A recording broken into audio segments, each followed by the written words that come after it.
sesinya, kita selesaikan dulu. Kali ini giliran calon wakil presiden nomor urut 3 dan nomor urut 1 untuk saling bertanya jawab. Diawali dengan calon wakil presiden nomor urut 3, Bapak Mahfud MD. Untuk bertanya kepada cawapres nomor urut 1, Bapak Muhaimin Iskandar. Waktunya 1 menit, Pak Mahfud, dimulai dari saat Bapak berbicara. Silakan.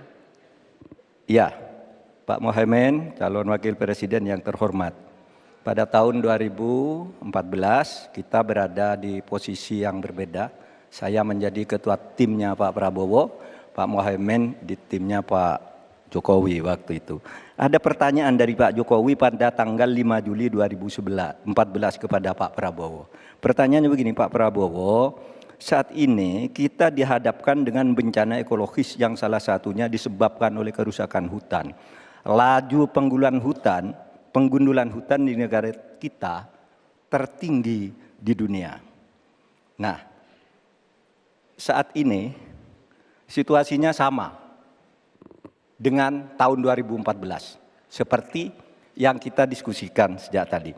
Apakah Pak Muhaimin setuju bahwa kita telah gagal menghentikan kerusakan hutan dan juga food estate sesuai dengan penilaian Walhi dan Greenpeace? Waktunya habis. Selesai. Terima kasih. Kami persilakan calon wakil presiden nomor urut 1, Bapak Muhaimin Iskandar untuk menjawab. Waktunya 2 menit dimulai saat Bapak berbicara. Silakan.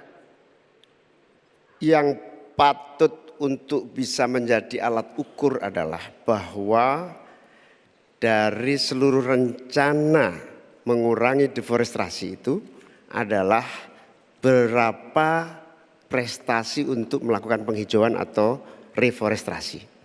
Sampai hari ini saya setuju dengan Pak Mahfud, tidak ada keseriusan dan kesungguhan untuk itu. Bahkan mau menyediakan pangan nasional saja, kenapa tidak melibatkan petani? Malah juga melakukan penggundulan hutan dan gagal lagi. Karena apa? Karena tidak melibatkan masyarakat adat setempat, juga tidak melibatkan para petani, bahkan merusak keanekaragaman hayati kita. Sehingga menurut saya ini soal keberpihakan Pak Mahfud. Keberpihakan kepada pembangunan yang berbasis keberlanjutan.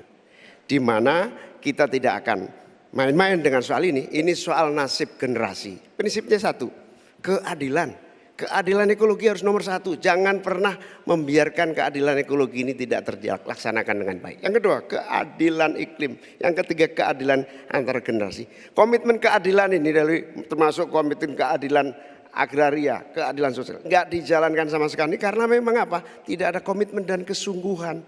Konstitusi sudah ada, anggaran juga punya, kemudian undang-undang juga banyak. Sekali lagi, komitmen dan kemauan sungguh serta tidak abai terhadap tugas dan tanggung jawab sebagai pemerintah.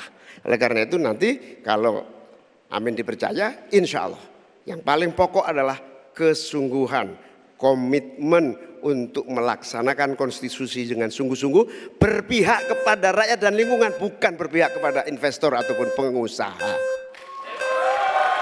Waktunya masih cukup, Pak Muhaimin. Baik.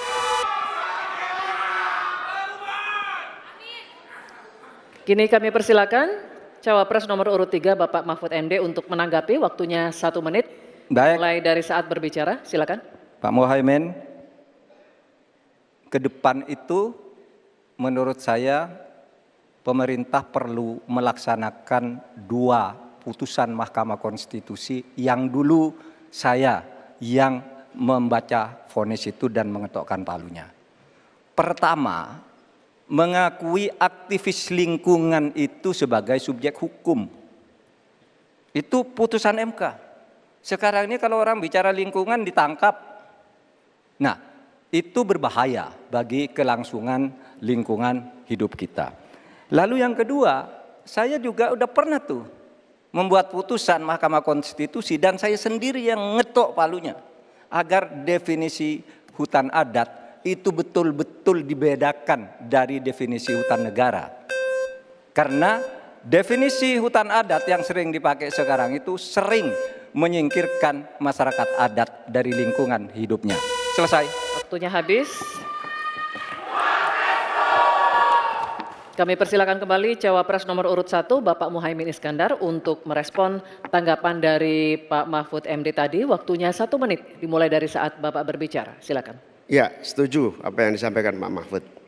Inti dari hasil kemerdekaan kita itu kan 2. 1, bahwa pemerintah atau negara mengatur sistem dan tata kelola pemerintahan dan kenegaraan. Yang kedua, mengelola kekayaan dan aset negara kita. Nah, ini yang tidak pernah dilakukan. Dibiarkan aset itu liar, bahkan ada orang yang menguasai 500.000, sementara petani gurem kita sudah hampir 16 rumah tangga petani gurem yang hanya punya tanah setengah hektar. Itu dari segi soal pertanahan. Nah, apalagi jasa para pemangku adat, masyarakat adat yang memiliki banyak jasa sejak sebelum kemerdekaan hingga hari ini, menjaga hutan, menjaga lingkungan kita, tetapi tidak pernah diajak dialog. Ada pemaksaan melalui PSN, tidak diajak bicara, rempang misalnya, itu tidak melibatkan dengan sungguh-sungguh masyarakat di sekitar itu. Terima kasih.